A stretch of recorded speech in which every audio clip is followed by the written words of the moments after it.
Inspector की पत्नी ने नकम्मा समझकर छोड़ दिया। सालों बाद पति करोड़ों की कंपनी का मालिक बन गया। बिहार के जिला मुजफ्फरपुर के हरचंदा गांव में विकास नाम का एक युवक रहता था। उसकी उम्र लगभग 27 साल थी। देखने में साधारण लेकिन सोच में असाधारण। गांव के लोग उसे अजीब समझते थे क्योंकि वो हमेशा कुछ नया करने के सपना देखा करता था।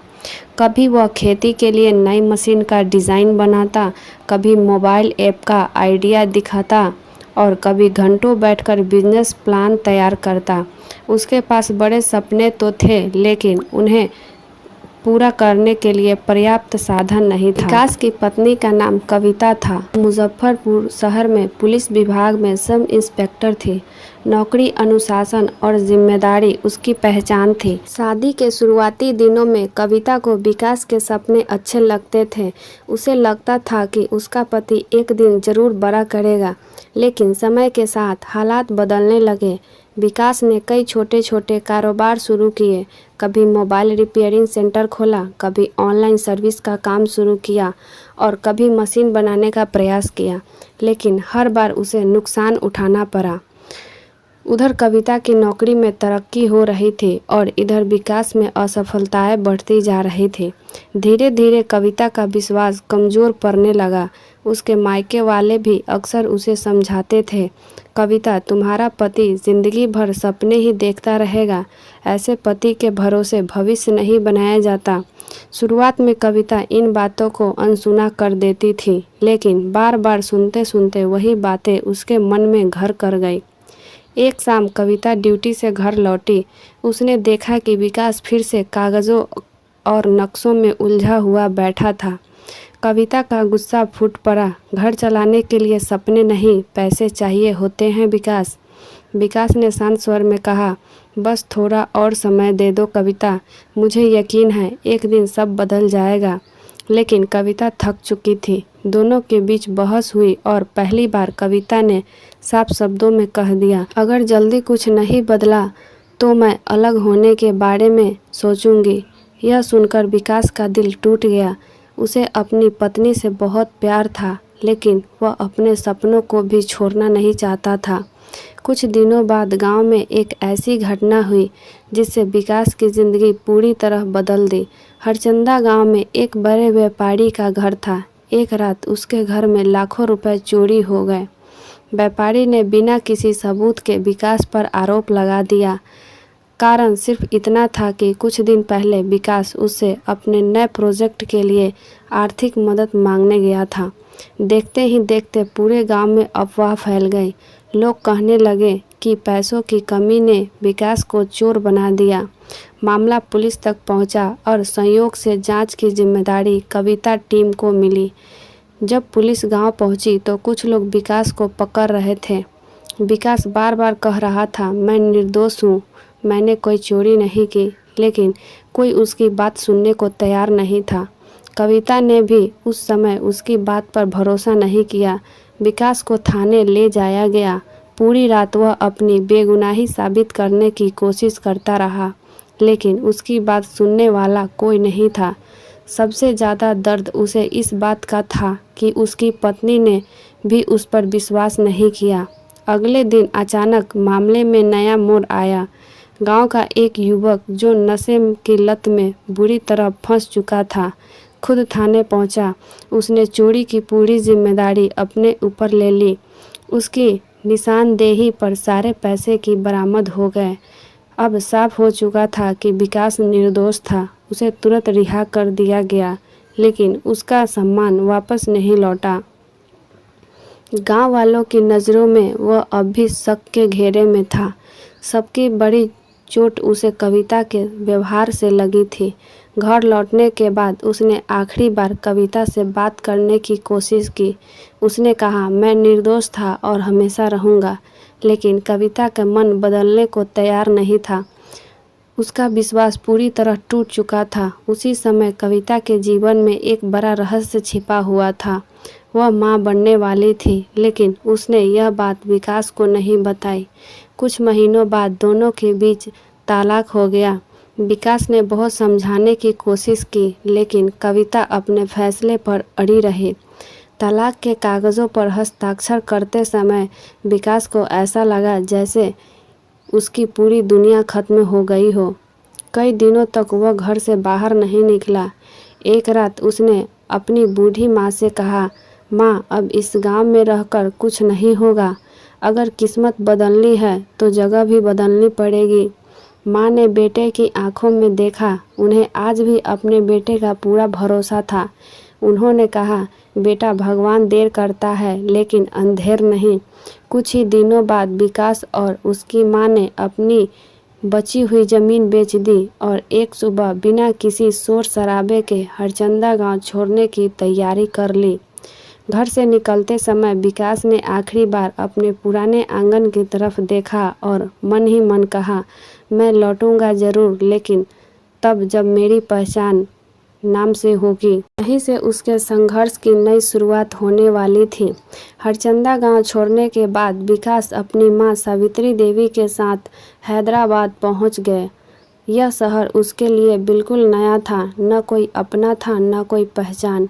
जेब में थोड़े से पैसे थे और आंखों में टूटे हुए सपनों को फिर से जोड़ने का जुनून। शुरुआत बहुत कठिन थी। उन्होंने शहर के बाहरी इलाके में एक छोटा सा किराए का कमरा लिया। दिन में विकास नौकरी की तलाश करता और रात में अपने पुराने आइडिया और योजनाओं पर काम करता। कई बार कंपनियों ने उसे यह कहकर मना कर दिया कि उसके पास किसी बड़े कॉलेज की डिग्री नहीं है, लेकिन इस बार विकास हार मानने वालों में से नहीं था। अब वह सिर्फ सफल होने के लिए नहीं, बल्कि खुद को साबित करने के लिए लड़ रहा था। सावित्री देवी हर दिन उसे हिम्मत देती। जब भी विकास निराश होता, माँ केवल एक बात कहती, जिस इंसान का इरादा मजबूत हो, उसकी हार सिर्फ थोड़े समय ही होती है। इधर मुजफ्फरपुर में कविता एक बेटे को जन्म दिया। उसने उसका नाम रोहन रखा। रोहन के जन्म के समय भी विकास को इसकी कोई खबर नहीं थी। कविता ने फैसला कर लिया था कि वह अपने बेटों को अकेले ही बड़ा करेगी। उसने नौकरी और बेटे दोनों की जिम्मेदारी संभालेगी। समय बीतता गया। रोहन बड़ा होने लगा। वह पढ़ाई में बहुत तेज था। उसकी खास रुचि कंप्यूटर और टेक्नोलॉजी में थी, लेकिन उसके मन में एक सवाल हमेशा रहता था, मेरे पापा कौन हैं? जब भी वह पूछता, कविता बात बदल देती। बाद में उसने बस इतना कहा कि उसके पिता जिम्मेदार इंसान नहीं थे और उन्होंने परिवार के बजाय अपने सपनों को चुना था। बचपन में रोहन ने माँ की बात मान ली, लेकिन जैसे जैसे वह बड़ा हुआ, उसके मन में खालीपन बढ़ता गया। स्कूल के कार्यक्रमों में जब दूसरे बच्चों के पिता उनके साथ आते, तब रोहन चुपचाप उन्हें देखता रहता।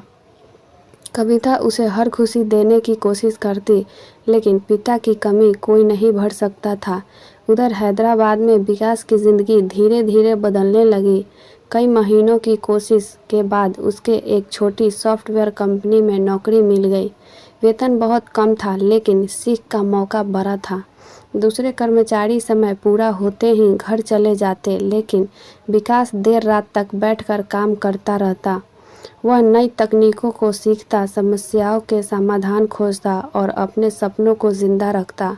कुछ ही वर्षों में उसकी पहचान कंपनी के सबसे बड़े प्रतिभाशाली कर्मचारियों में होने लगी। लेकिन विकास का सपना केवल नौकरी करना नहीं था, वह अपना कुछ बनाना चाहता था। एक दिन उसने अपने दो दोस्तों के साथ मिलकर एक छोटी टेक कंपनी शुरू की। शुरुआत बेहद कठिन थी। कई महीनों तक कोई ग्राहक नहीं मिला। निवेश उनकी बात सुनकर मना कर देता। कई बार ऐसा लगा कि कंपनी बंद हो जाएगी, लेकिन विकास को अपनी ज़िंदगी के संघर्ष याद थे। उसे पता था कि हार मानना अब विकल्प नहीं। फिर एक दिन उनकी कंपनी द्वारा बनाया गया सॉफ्टवेयर बाजार में सफल हो गया। उस सॉफ्टवेयर ने कई बड़ी कंपनियों की समस्या हल कर दी। अचानक उनकी कंपनी चर्चा में आ गई। निवेशक खुद मिलने आने लगे। कुछ ही वर्षों में वह छोटी कंपनी करोड़ों रुपए की टेक कंपनी बन गई। विकास अब देश के सफल उद्योगपति में गिना जाने लगा। उसके पास बड़ा घर था, शानदार ऑफिस, हजारों कर्मचारी थे, लेकिन उसके दिल में एक खाली जगह आज भी थी। वह जगह उसके परिवार की थी। उसने कभी दूसरी शादी नहीं की। उसके ऑफिस में आज भी एक दराज में कुछ पुरानी तस्वीरें रखी थी। हरचंदा गांव की तस्वीरें, माँ की तस्वीरें और कविता के एक पुरानी तस्वीरें। वह कभी कभी उन्हें देखकर चुप हो जाता। समय तेजी से बीतता गया। देखते ही देखते 18 साल गुजर गए। रोहन अब 22 साल का हो चुका था। उसने इंजीनियर की पढ़ाई पूरी कर ली थी और कॉलेज में सबसे प्रतिभाशाली छात्रों में गिना जाने लगा। अंतिम वर्ष में उसने कई प्रतियोगिताएं जीती। उसकी प्रतिभा देखकर कई बड़ी कंपनियां ने उसे नौकरी के प्रस्ताव भेजे। इन्हीं में से एक नाम था देश की सबसे प्रसिद्ध टेक कंपनियां में से एक, वही कंपनी जिसकी स्थापना विकास ने की थी। जब रोहन को कंप्यूटर कॉल मिला तो वह बेहद खुश हुआ। उसने घर आकर यह खबर कविता को सुनाई। कविता के खुशी का ठिकाना नहीं रहा। उसने बेटे से कहा, अगर यहाँ नौकरी मिल गई तो तुम्हारा भविष्य पूरी तरह सुरक्षित हो जाएगा। रोहन ने भी कंपनी के बारे में जानकारी जुटानी शुरू की। उसे पता चला कि इस कंपनी का मालिक एक ऐसा व्यक्ति है जिसने बिजनेस किसी सहारे अपनी पहचान बनाई है। यह कहानी पढ़कर वह बहुत प्रभावित हुआ। उसे नहीं पता था कि जिस इंसान को वह अपना आदर्श मानने लगा था वह उसका अपना पिता है। आखिरी इंटरव्यू का दिन आ गया। सुबह से ही रोहन उत्साहित था। कविता ने उसे शुभकामनाएं दी और माथे पर हाथ रखकर आशीर्वाद दिया। रोहन आत्मविश्वास के साथ घर से निकला। उधर उसी सुबह विकास अपने विशाल कॉरपोरेटर ऑफिस में बैठा था। वह अब करोड़ों की कंपनी का मालिक था, लेकिन उस दिन उसके मन में अजीब सी बेचैनी थी। कारण उसे खुद भी समझ नहीं आ रहा था। कुछ देर बाद रोहन कंपनी के मुख्यालय पहुंच चुका था। भव्य इमारत, आधुनिक परिसर और हजारों कर्मचारियों को देखकर यह प्रभावित हो गया। रिसेप्शन पर औपचारिकताएं पूरी करने के बाद उसे इंटरव्यू हॉल में बैठा दिया गया। लगभग 1 घंटे बाद उसका नाम पुकारा गया। वह गहरी सांस लेकर अंतिम इंटरव्यू के लिए आगे बढ़ा। जैसे ही उसने केबिन के दरवाज़ा खोला, सामने बैठा व्यक्ति देखकर उसे सम्मान का एहसास हुआ। वह व्यक्ति और कोई नहीं, विकास था, लेकिन रोहन उसे सिर्फ कंपनी के मालिक के रूप में जानता था। दूसरी तरफ जैसे ही विकास की नज़र रोहन पर पड़ी, उसका दिल एक पल के लिए रुक सा गया। उस चेहरे में उसे अपना अतीत दिखाई दे रहा था। वही आंखें, वही मुस्कान, वही व्यक्ति। वह समझ चुका था कि सामने बैठा युवक कौन है, लेकिन उसने अपने भाव चेहरे पर नहीं आने दिया। उसने रोहन को बैठने का इशारा किया और इंटरव्यू शुरू कर दिया। कुछ ही मिनटों में विकास समझ गया कि रोहन असाधारण प्रतिभा का मालिक है। उसके जवाब आत्मविश्वास और समझ से भरे हुए थे। इंटरव्यू समाप्त होने के बाद विकास के मन में वर्षों बाद एक उम्मीद जग चुकी थी। उसे लग रहा था कि शायद अब किस्मत वह सच सामने लाने वाली है जिसे उसे 22 वर्षों तक अपने दिल में छिपा कर रखा था। इंटरव्यू खत्म होने के बाद रोहन उठकर जाने लगा। तभी विकास ने उसे रोक लिया। रोहन, 1 मिनट। रोहन वापस मुड़ा। विकास कुछ क्षण तक उसे देखता रहा। उसके मन में वर्षों पुरानी भावनाएं उमड़ रही थी। सामने उसका अपना बेटा खड़ा था, लेकिन वह अभी भी इस सच से अनजान था। विकास ने मुस्कुराते हुए कहा, तुम्हारा प्रदर्शन बहुत अच्छा रहा। मुझे पूरा विश्वास है कि तुम इस कंपनी के लिए एक बेहतरीन इंजीनियर साबित होगे। रोहन के चेहरे पर खुशी आ गई। फिर विकास ने कहा, लेकिन मेरी एक छोटी सी शर्त है। रोहन ने हैरानी से पूछा, कैसी शर्त? विकास ने शांत स्वर में कहा, अगली बार जब तुम यहाँ आओ तो अपने पिता के बारे में पूरी जानकारी लेकर आना। उनका नाम, उनका जीवन और उनके बारे में जो भी सच तुम जानते हो। रोहन को यह मांग थोड़ी अजीब लगी, लेकिन उसने सिर हिलाकर कहा, ठीक है सर। फिर उसने झिझकते हुए कहा, क्या मैं आपके साथ एक फ़ोटो ले सकता हूँ? विकास मुस्कुरा दिया, ज़रूर। दोनों साथ खड़े हुए। फ़ोटो लेते समय विकास ने अनजाने में रोहन के कंधे पर हाथ रख दिया। उस एक स्पर्श ने उसके भीतर छिपी पिता की भावनाओं को जगा दिया। उसके आंखें नम हो गई, लेकिन उसने खुद को संभाल लिया। रोहन ने ध्यान नहीं दिया और मुस्कुराते हुए वहाँ से चला गया। पूरा रास्ता वह इंटरव्यू के बारे में सोचता रहा। उसे लग रहा था कि आज का दिन उसकी ज़िंदगी का सबसे महत्वपूर्ण दिन था। शाम को वह घर पहुंचा। कविता बेसब्री से उसका इंतज़ार कर रही थी। जैसे ही रोहन अंदर आया, उसने पूछा, कैसा रहा इंटरव्यू? रोहन उत्साह से सब बताने लगा। उसने कंपनी, ऑफिस और मालिक की तारीफ करते हुए कहा, माँ, मैंने उनके साथ एक फ़ोटो भी ली है। यह कहकर उसने मोबाइल कविता की ओर बढ़ा दिया। कविता ने जैसे ही फ़ोटो देखी, उसके हाथ कांपने लगे। उसका चेहरा सफ़ेद पड़ गया। हाथ में चाय का कप छूटकर फर्श पर गिर गया। रोहन घबरा गया। माँ, क्या हुआ? कविता कुछ क्षण तक कुछ बोली ही नहीं पाई। उसकी आंखों में फ़ोटो पर टिकी की तस्वीर में खड़ा आदमी कोई और नहीं बल्कि विकास था। वही विकास जिसे उसने 22 साल पहले छोड़ दिया था। आखिर कंपनी आवाज़ में उसने कहा आखिर कांपती आवाज़ में उसने कहा, बेटा, यह आदमी कौन है, जानते हो? रोहन ने कहा, यह उस कंपनी के मालिक है, बहुत बड़े इंसान हैं। कविता के आंखों से आंसू बह निकले। उसने धीमे स्वर में कहा, यही तुम्हारे पिता है। रोहन को ऐसा लगा जैसे उसके पैरों तले ज़मीन खिसक गई हो। वह अवाक रह गया। क्या ये मेरे पापा है? कविता ने सिर झुका लिया। अब उसके पास सच छिपाने का कोई कारण नहीं था। उसने रोहन की पूरी कहानी बता दी। कैसे विकास पर झूठा आरोप लगा था, कैसे उसने गुस्से और गलतफहमी में आकर उसे छोड़ दिया, कैसे वह गर्भवती थी लेकिन उसने यह बात विकास को नहीं बताई, कैसे उसने वर्षों तक अपने बेटे को उसके पिता से दूर रखा। हर सच सुनकर रोहन का दिल भारी होता गया। उसे याद आने लगा कि इंटरव्यू के दौरान विकास उसे कितनी गहराई से देख रहा था। उसे याद आया कि तस्वीर लेते समय उसकी आंखें क्यों भर आई थी। अब सारी बातें समझ में आने लगी थी। रात रोहन ने कोई बहस नहीं की। वह चुपचाप उठा और घर से निकल गया।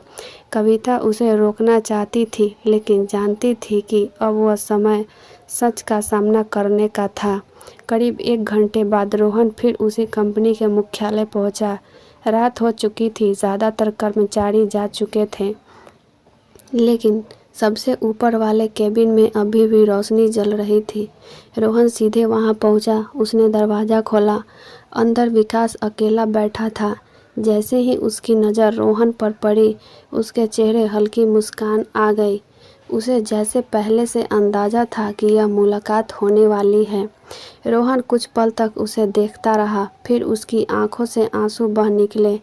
उसने धीमे स्वर में कहा, पापा। बस एक शब्द, लेकिन उस शब्द में 22 साल की दूरी, दर्द, प्यार और अपनापन सब शामिल था। विकास की आंखें भी भर आई। वह अपनी कुर्सी से उठा। अगले ही पल पिता और पुत्र एक दूसरे को गले लगा चुके थे। दोनों रो रहे थे। कमरे में मौजूद सन्नाटा भी उस मिलन का गवाह बन गया था। कुछ देर बाद रोहन ने पूछा, अगर आप जानते थे कि मैं आपका बेटा हूँ, तो आपने मुझे पहले क्यों नहीं बताया?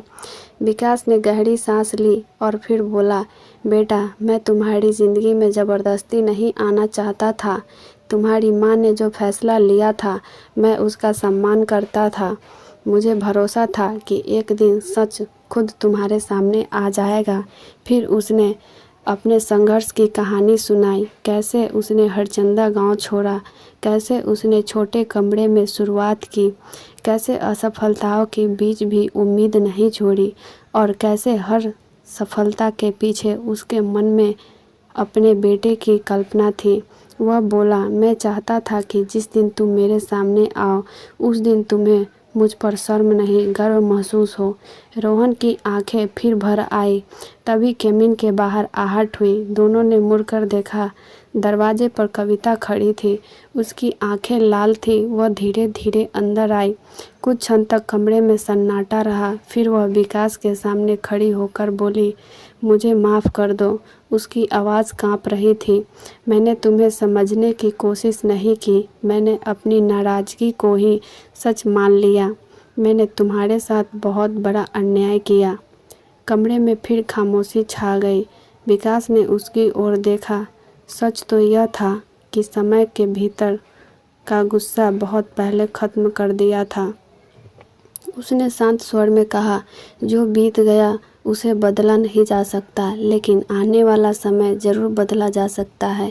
यह सुनते ही कविता फूट फूट कर रो पड़ी।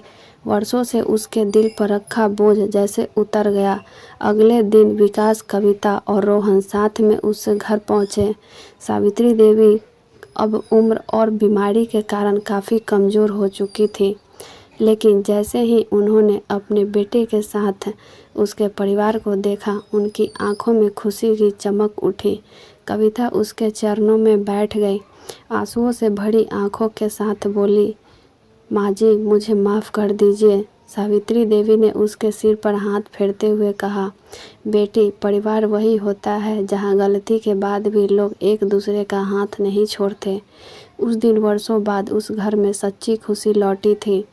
अब किसी के मन में शिकायत नहीं थी। रोहन को अपना पिता मिल चुका था, कविता को अपनी गलती का एहसास हो चुका था और विकास को उसका बिछड़ा परिवार वापस मिल गया था। उस रात पूरा परिवार एक साथ बैठकर किसी ने अतीत की बात नहीं की। सबकी नज़रें भविष्य पर थी, क्योंकि ज़िंदगी कभी कभी दूसरा मौका देती है, लेकिन वह मौका केवल उन्हीं लोगों को मिलता है जो रिश्तों की कीमत समझते हैं। सीख, किसी इंसान का मूल्य उसकी परिवर्तन स्थिति देखकर नहीं आंकना चाहिए। कई बार संघर्ष कर रहा व्यक्ति भी भविष्य में सबसे बड़ी सफलता हासिल करता है। रिश्तों में विश्वास, धैर्य और संवाद की कमी उन्हें तोड़ देती है, जबकि भरोसा और समझदारी उन्हें हमेशा के लिए बचा सकती है। ये वीडियो आपको कैसा लगा मुझे कमेंट करके ज़रूर बताएं। धन्यवाद।